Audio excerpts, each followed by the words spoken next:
Voice of Tamil 24. நினைச்சது ஒன்று நடந்தது ஒன்று என்று சொல்லுவார்கள். அப்படித்தான் 90s கிட்ஸ்கள் பலருக்கும் அஜித் நடித்த குட் பேட் அக்லி படத்தை பார்த்தபோது தோன்றியிருக்கும். இந்த படத்தில் சிம்ரன் இணைந்தது ரசிகர்களுக்கு பெரிய அளவில் சந்தோஷத்தை கொடுத்தது.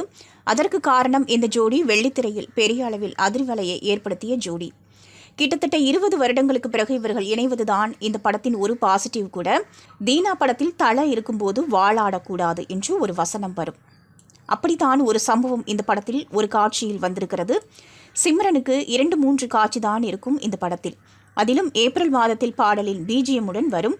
மேலும் சிம்ரன் நடித்து இன்று வரை ரசிகர்களால் கொண்டாடப்படும் தொட்டு தொட்டு பேசும் சுல்தானா பாடலும் இந்த படத்தில் இருக்கிறது.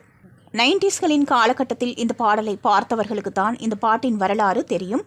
அப்படிப்பட்ட பாட்டுக்கு பிரியா வாரியரை ஆட வைத்ததுதான் ரசிகர்களுக்கு வருத்தம். கனவோ கற்பனையோ சிம்ரனை அந்த பாட்டுக்கு ஆட வைத்திருக்கலாமே என தங்களுடைய ஏமாற்றத்தை தெரிவித்து வருகிறார்கள். நீங்க பார்த்துட்டு இருக்கிறது வாய்ஸ் ஆஃப் தமிழ் 24.